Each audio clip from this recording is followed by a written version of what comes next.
In the last few years, the market for drones has vastly expanded. From film production to defense, drones dominate the landscape. This has brought in a whole new set of career opportunities from design and development to deployment, and new skills are in demand. Not too many people are privileged to land their first job doing something they love. And that's our guest for today. A young entrepreneur, one of the founders and the technical director of Zuppa Geo Navigation Technologies, Venkatesh Sai cut his teeth early on drones, starting from a childhood passion, and already has 14 years of experience. He owns multiple Indian and international patents. His most successfully commercialized pioneering patent is for disseminated parallel control computing architecture. I'll I'll get him to simplify that and talk more about it as we get into the podcast. He has created over 60 products and POCs in his career so far. My name is Venugopal Nair. I'm the host of My First Job. This is the 110th episode, and I head Ideascape, a company which is into creative branding and design. Each of the career journeys are full of twists, turns, and insights, and I'm sure today has a lot of flips as well. So let me bring Venkat to the stage and start the show. Hi, Venkat. Wonderful to have you on Hi, the show, and welcome. thanks. Likewise, it's also wonderful to be here and talk about my journey. So yeah, Okay, you're into one of the hottest categories which is currently on in the country, not just the country, the world, because drones have brought about a tremendous amount of change in the last, I would say, 5 years or 6 years, not even a decade. It's just almost as if it's, expanded. So, why don't you tell us where this passion began? Because you were into radio controlled, you know, aircraft right in the beginning. So, why don't you start from there and then we'll take it forward? yeah, sure. See, it actually started off as you had correctly introduced, it started off it being a hobby. I mean, Yeah. really, nobody really thought it would take off or be anything serious. And this is way back in 2008, 9 or so. Okay. It started off for me as kind of an hobby, as a passion. More than a hobby, it was a passion where, I used to be enamored by anything that was flying. Now, of Okay. course, because of I have specs and a few other things, you can't get an actual pilot license. So the next best thing for me was remote control aero modeling. And I was too young at that time. I was close to about, around 12, 13 years old. So I was like, okay, let's start in this space. And, not more than a space, it was just like, every weekend we used to go fly around, build aero models, and all that. It so happened that one of the days, when we had gone as a hobby flying, the director of DRDO, which is Defense Research and Development Organization, also landed up on the flying field, and he Okay. saw us, flying our self-made thing around 2010, and he said, why don't you guys help us out in DRDO? We are having some challenges in operating these drones, and at that time it was called UAVs, unmanned aerial vehicles, and so then we said, yeah, okay, we can do that. And that was that one statement, that one point was the inflection point for the formation of this company. It started off with just, as it so just happened that one day he came, we said, okay, let's do it. And at that time we needed a company basically to take the consultancy, take it on as a consultancy project. And Okay. my primary role there was again flying. So it used to have scientists from DRDO asking my exam schedule, so that they could plan their test flights accordingly. I had to go to Bangalore, and I was basically a test pilot at that time. So it What started a off there. wonderful combination of providence, passion, love for something, and then all of these things just lining up, which is wonderful. Correct, So, correct, what is correct. that first kind of assignment about? What do they want you to do? You had to fly, you had to learn to something that you had to do, which is technical, or was it more in terms of control of the aircraft? So it started off in two ways. So there was a project. This was way which was started around 2010 by DRDO to make something called a man backpack 2 kg class UAV. Basically, it's Okay. something under 2 kgs, which can be worn, in a backpack by a soldier, and he can use it in the field. So under that project, I was initially taken on as a test pilot, and then so on and so forth. Going forward, they also, got me in their system integration, meaning like putting the system together. Okay. And finally, also I got involved in some of the electronics, and the entire project spanned from 2010 to 13 or so, so 3 years or so. Okay. Okay. So Uh, you were involved in the technical aspects as well. So you were learning on the job literally. Correct. It's as if you were Yeah, self-taught learning all on the of this. job because I was in at that time I was in 11th, so I was literally just learning concepts that we were learning in school. Was actually I was seeing application in this, and it was all part time because of course, I mean I was in school, so Yeah. used to do it that way. So one advantage I had early on, which now I see that it was a major advantage, was see it is foundational, ages like 16 to 18 or so. There's a lot of knowledge today, a lot of stuff which is crammed into us by the Right. education system. Right. But I was one of those, I was, maybe one of those extremely few rare people who was presented with an opportunity to see where all these concepts were actually applied. So I was learning it on one end, and I was seeing, oh, it's Applying being it. applied here. So then you gain that interest, you gain that interest to dwell deeper. Yeah. More You, often than not, what happens is that when you suppose like somebody learns algebra in yeah. 11th, they're like, where do I use this in my You should life? know what you're going to do it. But I was seeing, oh, it's being used here. So Okay. Okay. there's something Which is where, fantastic, Venkat, because it's like almost, harking back to the time Bill Gates found that, massive computer, and they were allowed to use it between 12 in the night and 5 in the morning or something.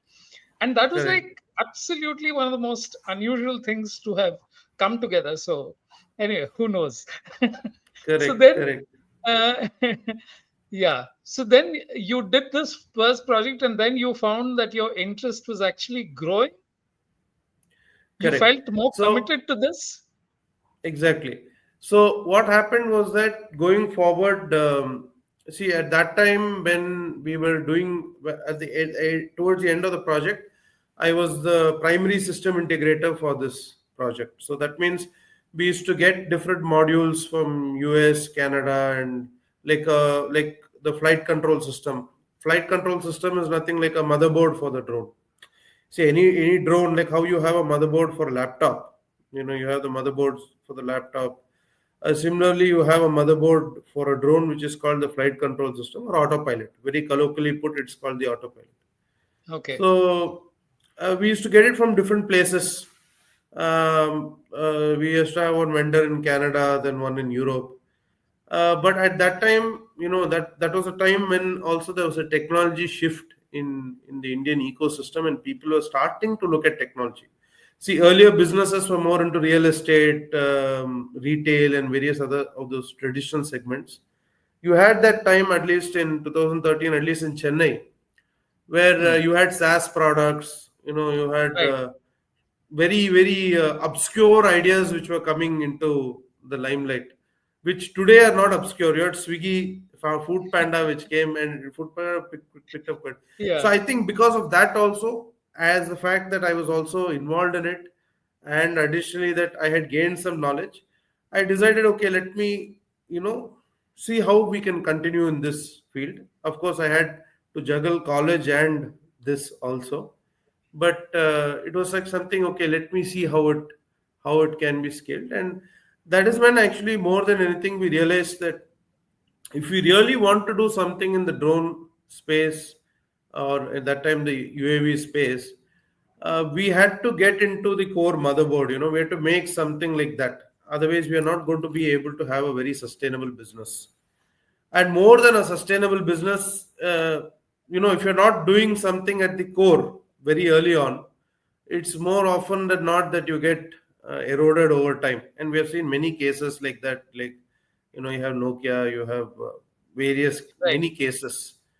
Um, so I said, okay, let's get it. Something extremely tough. It's something, at that time, there were about 7 companies making an autopilot. People didn't even know what an autopilot was. And Yeah. even today, there are about 12 companies, including us. So we became one I mean, company. worldwide, Yeah, worldwide. worldwide. Wow, Worldwide. that's an amazing achievement. It helped, of course, that you had your father constantly, Correct. you know, So it pushing you, helps a lot encouraging that you, he was arguing there with you. in Yeah. true. No, So but family so you used support to is have these required. discussions with him all the time. Otherwise, these modular things that you got. I don't know if you had too many inputs from people outside. How would you manage to get those? Because I don't know if manuals were very easily available. How would you go about integrating those things? So see, it started off with the fact that, and I was also fortunate enough at that time that the internet started becoming massively available. So a Right. lot of it I started learning from. So I'm more of a reading kind. I don't observe data too much through video. So Okay. I'm the older generation. So I used to, as you said, go through manuals, go through Okay. various research publications, keep abreast with what is in line. And more than anything, I also learned programming that way. Okay. I started off with Java, learning Java, and today I know close to about around 30 different languages Wow. across various segments. So All I of these are self-taught. You never went to a institute. It no, was all read and understood and practiced. So the reason why it was self-taught more than anything was that, see, I was in an emerging field, and Yeah. at that time, of course, now we have ready-made products which are selling, but at that time it Right. was all revenue through projects. So Okay. more often than not, somebody will give us a problem statement which might be achievable, not achievable, we don't know. Okay. But we had to Okay. at least try doing something. And that would Okay. mean that you need to learn new languages, new interfaces. So you had deadline, you had a financial commitment from the client, you had a time restriction. So you have actually was forced into kind of absorbing that at a faster pace, absorbing the information and getting an output. So So give that's me a how it couple was. of instances, Venkat, of something which worked and something which didn't, and what is your learning from Correct. that? Correct. So, when we were going through this process of autopilot and flight control system development, it so happened that, one day we were giving a demonstration to some representatives of this company called John Deere. And they saw that, our drone is able to take photos at predefined intervals. So they said, why don't you drop seeds at those defined intervals? So that's what I was saying. We don't know anything about tractors. Now we were Okay. writing software, in C, C++, whereas tractor interface was in another language, the Okay. TriStar tractors. So we had to bridge that gap. I had to make a system. Yes, we demonstrated it, and technically the product succeeded, but commercially it did not. So that was my first learning, that not everything that technically succeeds can commercially succeed Succeeds or commercially. will commercially succeed. Not can, will commercially succeed. I mean, as a technologist, you have this assumption that, I finished my bit, now the product Yeah. has succeeded. That's Yeah. not the case. That's actually very rarely the case. I mean, if that Right. happens Very to true. somebody, they are extremely fortunate. Very So that true. was my And first. you can never predict what will happen. Yeah. That's an amazing thing. So, the autopilot actually took how long? How many years did it take to finally perfect it? Because you were aiming for an amazing standard, which got you a patent as well, right? Yeah. So we actually see, because we were working in defense, we had a lot of constraints in terms of specifications. It had to work for 1,000+ hours continuously. It had to withstand a certain level of what we call as EMI, EMC, radiation. So a lot of standards were there. because of which, see, actually, our patent is more of, if you dwell deeper into a patent, it is more like a computing architecture itself. Like how Okay. to put it very simply, like how you have an Intel i5, i7, i9. So I call it the Intel i5 computing architecture, right? Right. So this is for data computing. Like Okay. similarly, NVIDIA has their GeForce computing architecture for graphics computing. So for real-time control computing, we created DPCC. So Whoa. it's kind of like that. And Okay. it so happened because we were trying to do a lot of tasks with software. We used to have a lot of failures, and this was from 2013 onwards. After the end of that project, we continued, and it's only around 2017 mid or so we got the entire product kind of stable. So took a good part of, I would say, close to around 4 years, 4.5 years for us to do the trials, understand this the architecture, because we originated something from what we call as an architecture. In fact, when our patent was granted, we were the first company in India to have patented an architecture in India. Whoa. So Okay. uh, Lots of fuss in that, and I'm sure that uh, after 4.5 years, when you look at it and you look back, you say you managed it. But I'm sure getting through those 4.5 years would not have been easy at all. it was extremely difficult. See, because the technology that we were trying to make something for, say, like for example, if you're wanting to make a motherboard for a system, for a computer, it's not very tough because you have it everything within your office. Here we are trying to make a motherboard for something that's flying. So unless I fly it and says South India, North India, East, West, we have to go all the way up to Tawang in some places. It's 5,500 Oh, meters above sea level. So you have to go all over the place. I've gone to places that very few people would have heard of. Like in Jharkhand, there's a place called Samri, Tatijari. These are all extremely, you see them on the, I had learned some of these places on the geography map during our, ninth, eighth and ninth. So yeah, it has taken me all over India through many conditions. And in many of these places you won't even sometimes have proper food. Like when we used to test sometimes near Jaisalmer, that is near the Pokhran range, there for morning, afternoon and dinner you get bakri roti and onion, that's all. wow. So we have to manage with that. uh, yeah, it's taken us a lot of, when I look back now at it seems that, oh my god, would I have done it again?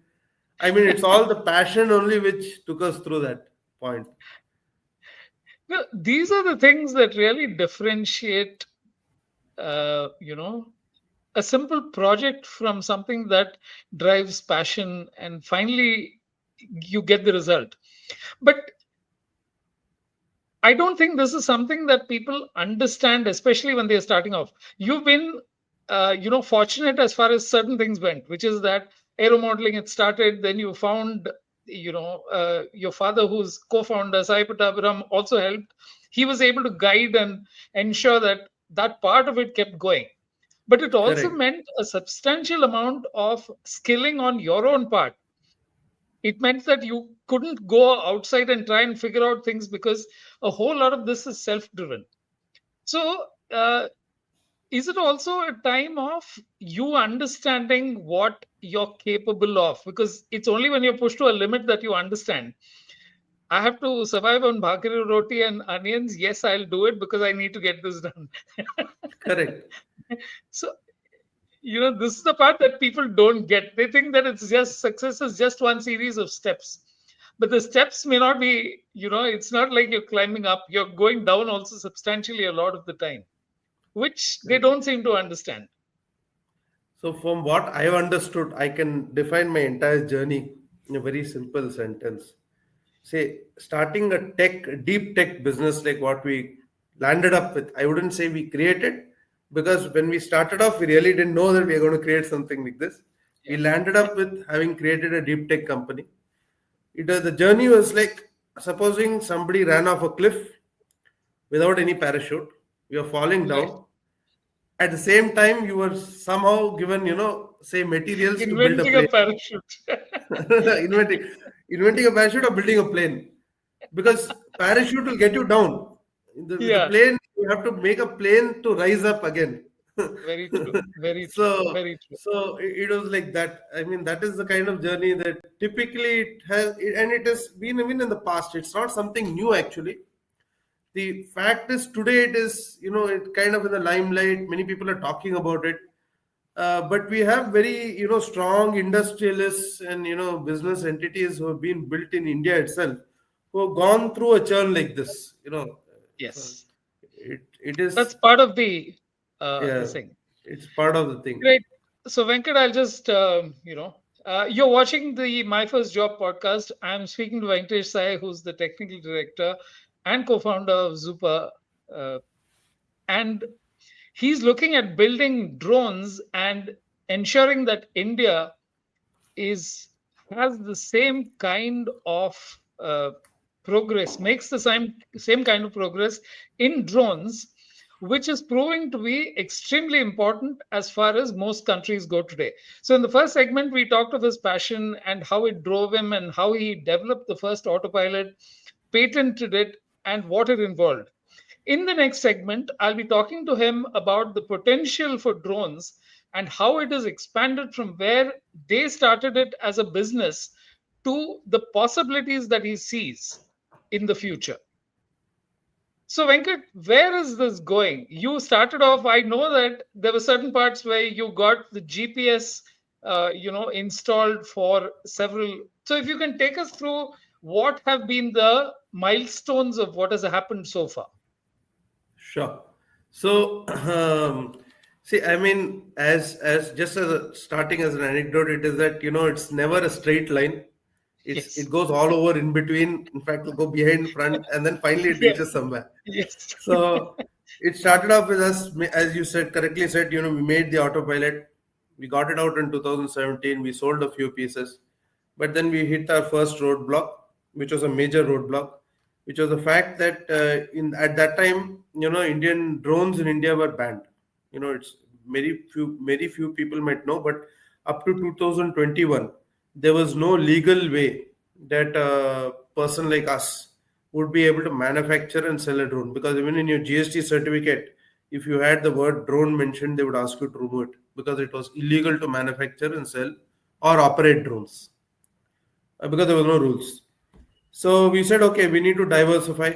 So as I said, if a drone can take photos at constant interval, we could drop seeds. Similarly, if you can, for any drone, we use an app to track where it is going. So we said, okay, we'll convert that segment into vehicle tracking devices, and we sold over 8,500 devices like that.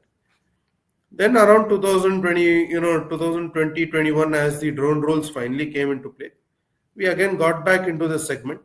But we got back, I would say, on retrospect, we got back much stronger, because we had, to a large extent, de-risked the business and expanded the technology across various segments. Like today, we are operating in the general defense segments. We are giving products. We give some products for automobile, as well as we give also drone solutions. So then around that, it was quite recently, around 2021, we came out with our first commercial drone, which is the Ajeet series of drones. We have sold over 450 numbers across India for civil and defense applications till now. And then we came out with a series of autopilots which have commercialized. So basically, the how it originated from where it began. See, it began more as something that was considered like a toy. The reason the government of India in 2014 even banned the usage of drone was because they considered it a toy. You know, there was nobody who at that point could see the asymmetric potential of a drone. What I mean by asymmetric is that, see, today we are seeing a small FPV drone which costs say about $3,000, going and exploding a tank which costs say million and a half dollars. Right. Correct. So it's totally asymmetric. You're using something that's at negligible, less than 0.1% of a tank's cost to destroy the tank. Yeah. So that's the asymmetric warfare. potential that drones had. And we were one of the first to realize it. In fact, we had given a kind of proposal also at that time, but there were different things that happened, and generally people didn't understand it. Right. It's only after the Armenian and Azerbaijan wars, which happened in 2019, and then Ukraine, Russia after that, Right. where people have seen that drones actually are changing the entire landscape of warfare. It no more, is. And today, if you see the Ukraine Russian war, the way it's progressing, you're only finding drones attacking other drones, True. and drones trying to go and target and destroy facilities. Yes. So it's no more like a man versus machine; it's a machine versus machine kind of war. Yes. And it's that is in the war front.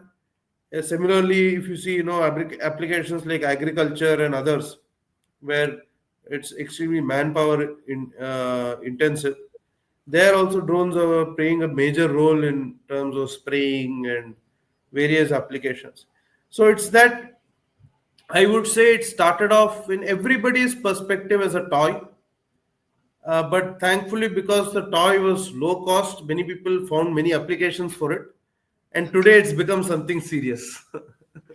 Okay. Yeah, Okay. yeah, So yeah. apart from the defense applications, in terms of agriculture, what are the uses that you're already seeing on the ground? Spraying of pesticides is one thing.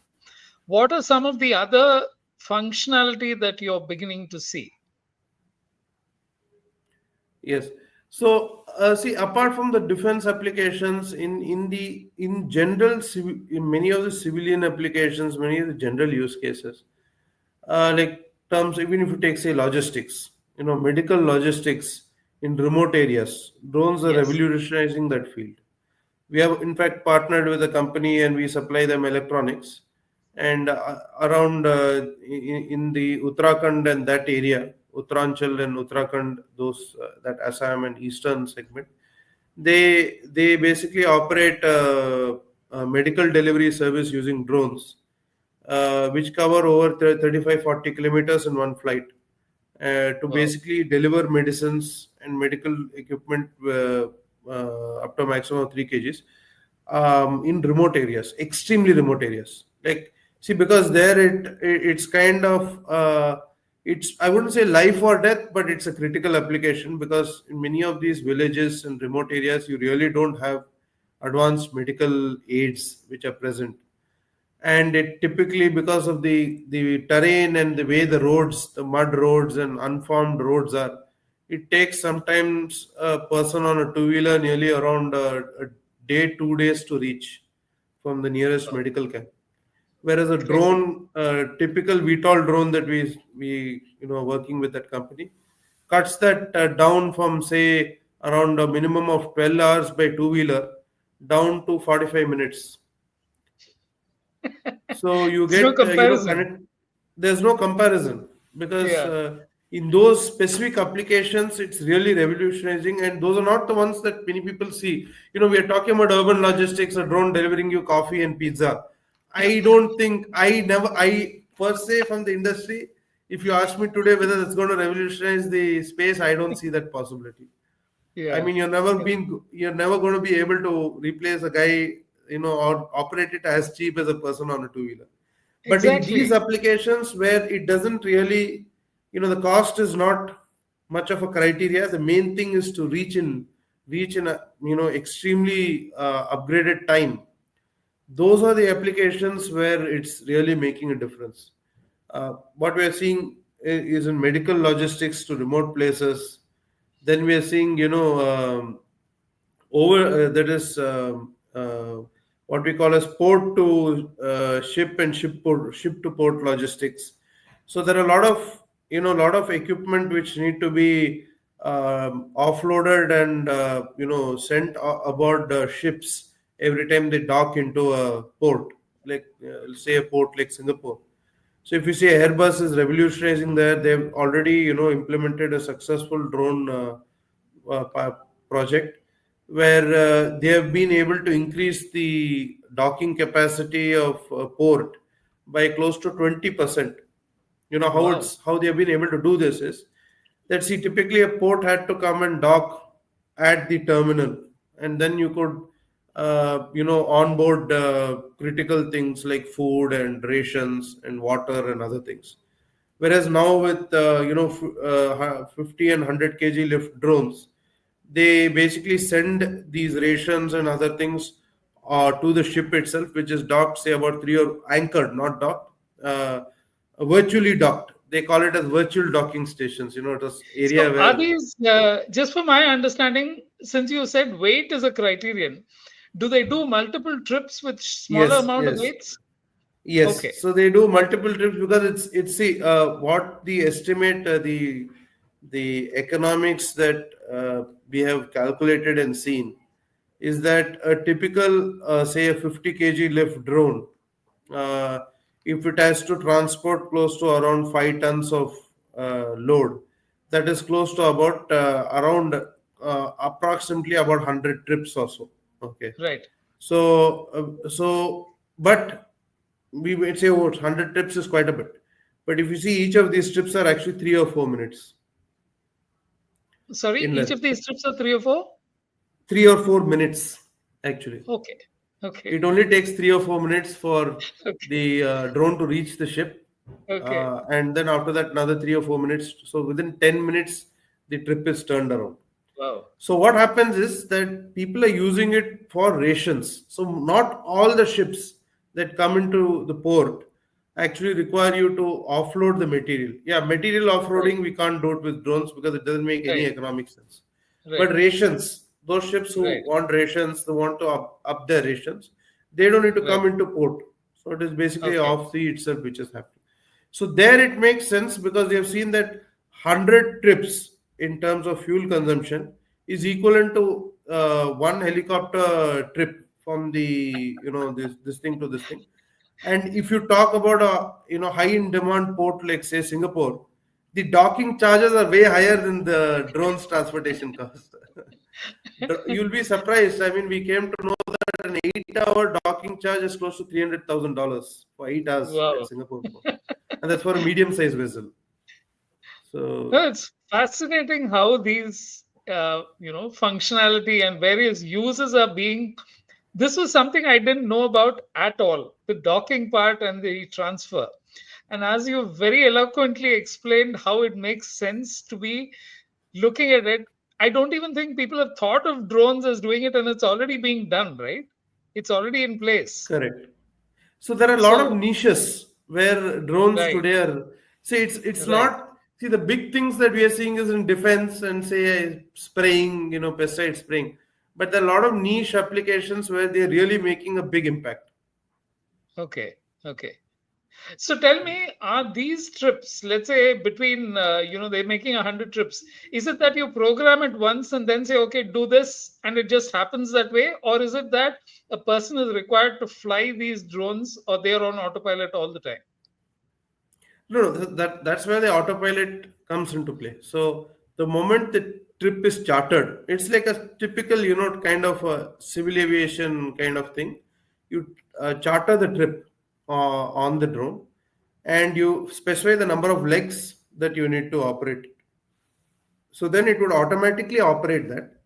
The only thing is that during unloading and loading, after the unloading or loading operation, there's a button on the drone which you need to press for it Okay, to know that okay, the go back. unloading slash Right, loading is completed, right. and then it manages the route itself. So you need a person who see, like for example, the Singapore port monitors close to about 15 drones by a single operator.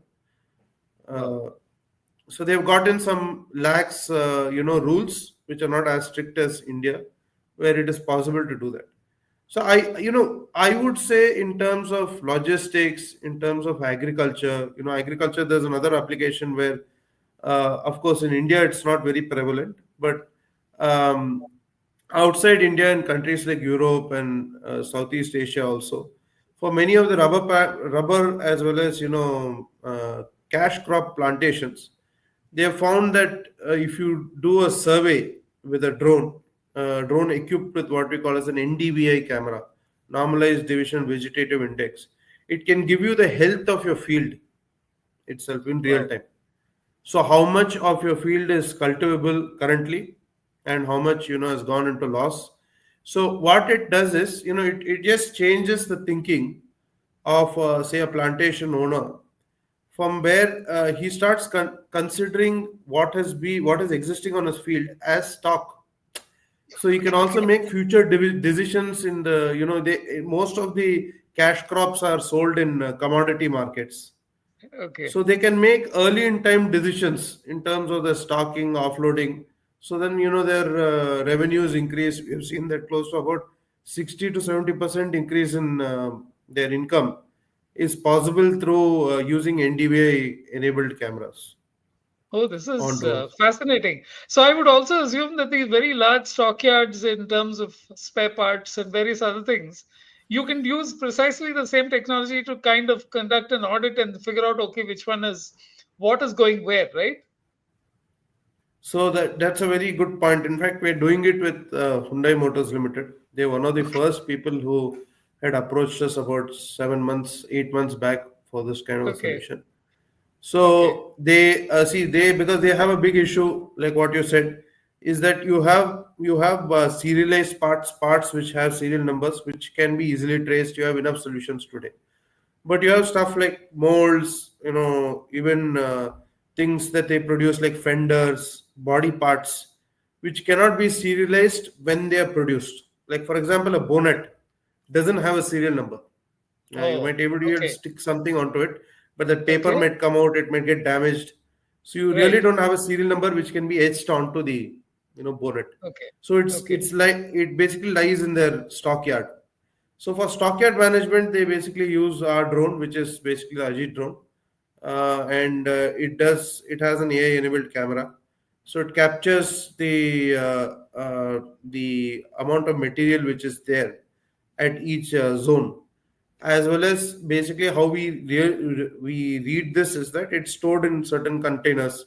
So each container has a serial number, serial ID. Okay. So there is a way that they're doing it. It's slowly coming into uh, This kind is of being used. marvelous, Wicket, because it really tells you how many things are possible simply if you manage to use the application of uh, precisely the same thing of shifting. Medical logistics is just from a remote place to something to a place which is more accessible.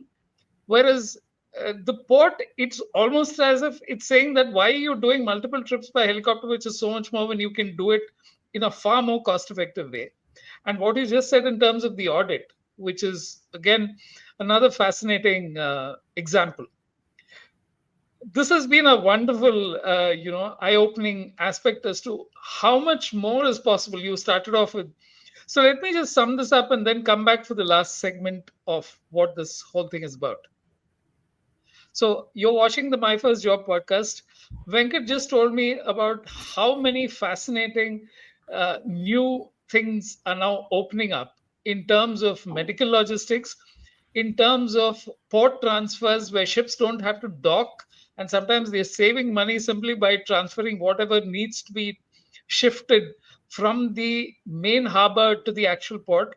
It's being used for crop and agricultural cultivation where a farmer can figure out exactly the health of the crop as well as the possible yield, and even for audits of very large workshops and areas where it is simply not feasible to send someone and then get it physically or manually done. And every single bit of it, you're solving a problem, but you also need nuances, like he mentioned about how the bonnet is not something which is labeled and you have to figure out a solution for that. But the great part is that all of these are essentially going to result in many more job opportunities in future, and that's what we will be doing in the final segment of this podcast, where I'll speak to Venkat about how he sees the job scene evolving, what young people should be doing, and what are the things that they should prepare themselves for. So, Venkat, I've seen these photographs of you speaking to packed audiences where there are almost 1,000 people hanging on to every word that you're saying. but obviously you can't be in 100 places at the same time. So I'd like you to give me a sense of what is it that you tell them, and what are the things that you believe are opening up for young people to be ready in the next 2, 3, 4, 5 years. Yeah.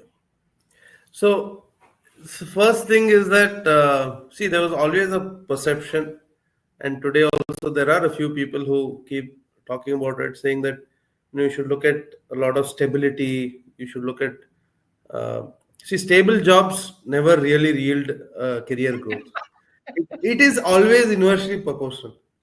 So something that's very stable, you can't really grow too far there. Yes, I mean, yes, I've had personal experience with that also. So, because I used to work in TCS, also at a brief time I had worked there. right, So, so one thing that I think young people need to understand, and in fact, also I've seen it in my own journey, is that focus more on what is it you're learning, focus more on where is it you're growing, go into something exciting. Okay, it might be tough, you might not get proper sleep, you might not get proper pay, but the idea of it is, at least in the foundational years, the first 5 6 years yeah, of a career, you right, build up skill sets and you build up resilience. It's a way to bounce back and overcome problems. right. So, ultimately at any point in your life, you're going to come up with many problems. We Yes, can never assume that it's going to be straight. it's never going to So, be a straight right to the top. Yeah, straight line. So you at least learn to solve and handle problems when you're early on. It helps you. And those are the ages where you can actually adapt also quickly. So that is one thing. Second aspect is, in generally most of the new age industries which are coming up, like AI, quantum technologies. We are also working on certain quantum technologies for our encryption stuff and all that. Drones, robotics. These are fields which actually, I would say, open up the mind. See, you're okay, not dealing with something that is that's virtual, or you're not dealing with a specific segment of some product. Like for example, if you take a SaaS product, everything is on web, and of course there are nuances in that, but it's really not like a full system that you see, which is doing something. So whereas when you come into physical fields like say robotics, quantum technologies, AI, you actually see the end application, because of which you are able to understand and assimilate what exactly is, like generally what are the requirements to build a system like this, to build a real world something. You get an interdisciplinary skill set. You handle everything from say even software up to something like marketing. I've done that all the way from writing code up to selling the product.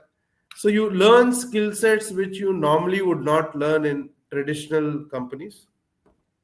And of course, then you do reach a path in your career where you can choose to go into a traditional company, and then you have your progressive career growth. But I would say, as a foundational years, try to do something that is out of the box. Join a company which is which has a lot of work to do, and does not have any resources to do it. So then that's where you learn the maximum. no, that's a So yeah, wonderful way to put it. Join a company which has a lot to do but doesn't have the resources to do it. resource That's to where do the it. challenges Yeah, come. that's where the And challenges are. yeah, and that's where the learning happens. It's not because if there is a conventional process in place, the cost and everything else is determined. Whereas if it's not there and you're learning, then you learn to define that value and you get to extract that value, which is True. the one part which I think people don't get when they start off. They want a stable job. Okay, so Exactly. assuming that the mindset part is set, what do you think? Is it a particular core? Should it be mechanical, civil, or you don't feel think that's important at all?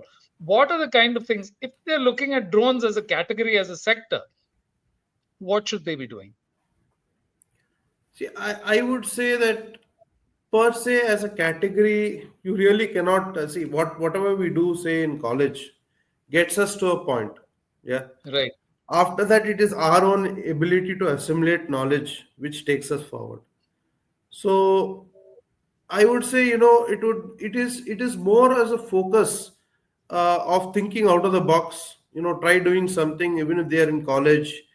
Try doing, like, for example, I'll give you a basic anecdote. Like, in the final year, you have projects which many of these Yes. people do in engineering, and close to 90% of the people go to a project center and Go buy ahead this and buy project. it. Yeah.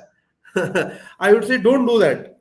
Try doing something yourself. You might not get a great grade, you might not get an S grade, you might get, say, a grade or a B grade. It's okay, but at least you don't learn something when you're doing it yourself. So that one level of thinking out of the box, that the way it trains your mind, will later on, when you go into the industry, it will help you. And there are many roles. It's not, many people might be have started off in engineering. Like, we have a case of a person who's joined our company, who started off with, he's a core engineer, but today heads our entire marketing and sales process, because he's very good at sales and market, and generally, sales. So it really isn't defined. I would say, your degree is required to get you your first job, and after that, it's your Absolutely. performance. Yeah. Yeah. So No, and these are the things which are really the realizations that happen only later. There is such a focus on marks where people believe that if I exactly. get this grade, it'll get me the job. That is not what is getting you the job. The your learning has to be real. It can't be you can't focus on something for the marks alone. You have to understand. And I know this because I have had spoken to people who paid a lot of attention to that final project, and exactly like you said, they did it themselves and learned. And when they went for an interview, they were able to answer all the questions relating to that project. Whereas with a project which somebody else has done and you're only presenting it and you've got good marks and somebody asks you questions, you won't know. Unfortunately, that is not something which people have understood or they believe it's important enough. And the ones who know that it's important are doing it, which is like you I were I saying. think it Yeah, is happening. See, it is a kind yeah, of a generational shift, because when I was passing out, it was it was getting an IT job was like, you've achieved the highest level in your life, was getting an IT yeah, job. So, right. and I have done that and been there, and then I got fed up of it. So I've seen that cycle, the way it has happened, and generally there's an emphasis for many people saying, go into something that's stable. For example, if you want to get into a regular IT job as a system tester or something like that, in insignificant role in a very large organization, you go with very high marks, but that only gets you to a point. That's what I said. The degree and the marks makes only the sense to up to your first job, and after that, it's your knowledge which takes you forward. So if you're thinking long term, you need to think on how you're going to think out of the box, how you're going to get knowledge, how you're going to build, how are you going to build, techniques to assimilate knowledge fast. Because today everything is about speed. You don't have time to think also in many places. So yeah, so I think that is very important.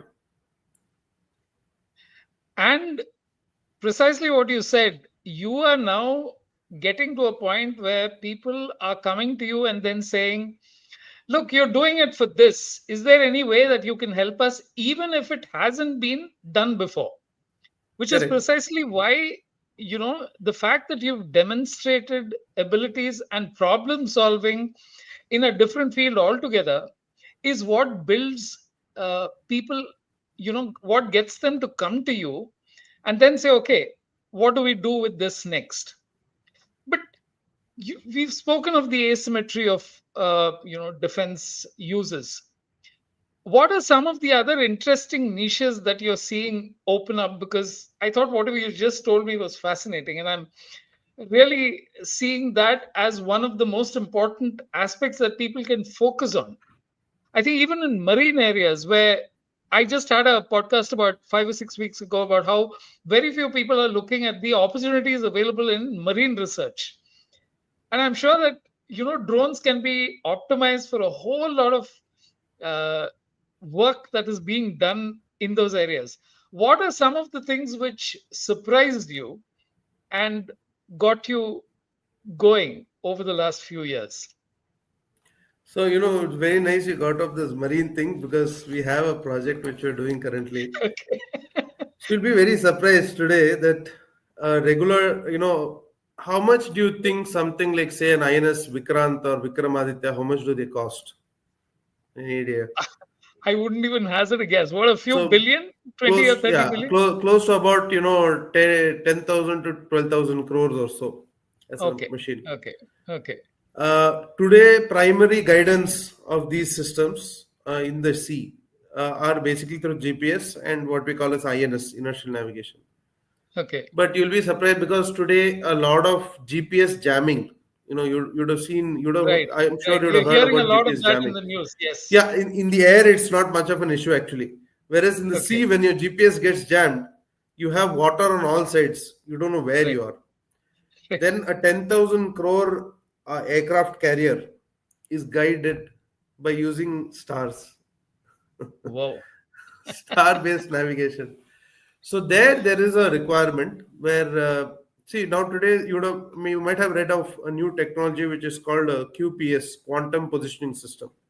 So it basically is able to augment GPS, and if the GPS gets lost, it can very accurately estimate your position even without using GPS by using what we call as a quantum passive quantum sensors. So that's something we're working with the Indian Navy currently. It's an application of our technology. It still has a lot of core elements from our IP and our technology, but it's in a different way. Okay. So, Okay. and this is more so required today for commercial shipping because it's Okay. becoming a huge problem. In fact, many ships today are, excuse me, avoiding the entire, Baltic coast itself because of this issue. Right. Right.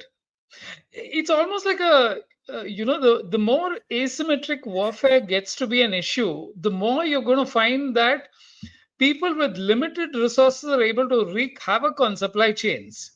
Correct. Because you never had this problem earlier because it was very hard for under equipped or small guerrilla forces to be able to create havoc. Have But a today you're finding true this whole thing when entire corridors are people are are wondering how being they should like, get for past them. example, for jamming a system, a ship which is, say, having close to 60-70 crores worth of navigation equipment on it, it takes close to about 12-15 lakhs. Today you can buy a GPS jammer for 15 lakhs, which has a power of about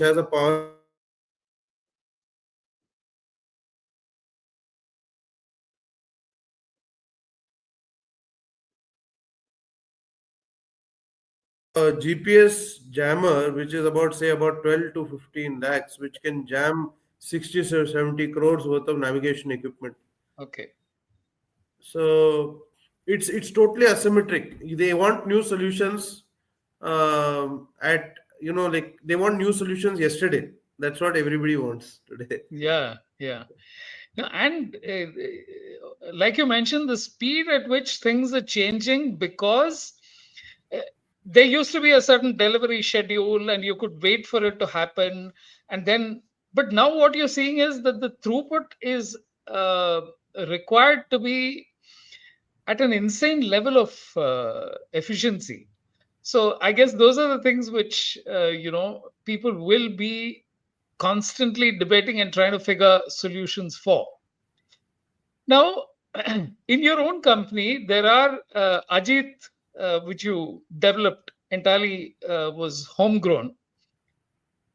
What are the things that Ajeet is currently being used for? So it's being used for surveillance, border patrol. It's fitted with NDVI cameras for agricultural, what we call as crop mapping and health mapping, which is the application I told you about. It's being used for training. We have also found that we can impart skilling through Ajit as a platform, where we are working with universities under something called a drone lab initiative, where we're giving them this skill set and KT of how to assemble these things, how these things work, so that from a education level itself they have certain level of knowledge. So it's Right. being used Right. there. It's being used as swarms. So they're using swarms of Achieve for again mapping, survey mapping, as well as for defense applications. They're using it for anti drones. Like we recently gave a solution where you can identify another incoming enemy drone using Ajit itself. So as a Okay. platform. So we're trying to Okay. build that iOS ecosystem. You have the ecosystem of apps around the iPhone and the iOS platforms. We are trying to create an ecosystem like that for Ajit currently. This is fascinating because the amount of change that is happening on the ground and in the air, and these are such small machines when you look at it. They're not even, Correct. uh, If visible to you the eye. take the machine as an individual thing, you would not see that it would make any difference. But the Right. idea of these machines are they can be mass produced and they can be Right. deployed in thousands. So Right. that's Right. where the disruption happens. Yeah. And this is only going to increase because I don't think it'll be very easy for anything for defense or for any one of these, large equipments to go back to the way things were, because once that soft underbelly has been found, then it's very hard to go back to a conventional mode of warfare and think that, okay, this is the way it's going to be in future, because things have changed dramatically on the ground. See how it became was, to put a very clear anecdote in the defense part of it, is that, see, it started with horses. Horses, they were called cavalrymen. Then it goes called as tanks. It progressed to be Yeah, tanks, where infantry. Yeah, they were called artillery, infantry, and artillery, artillery and infantry. mechanized Yeah, infantry. right. And then the tanks kept getting bigger.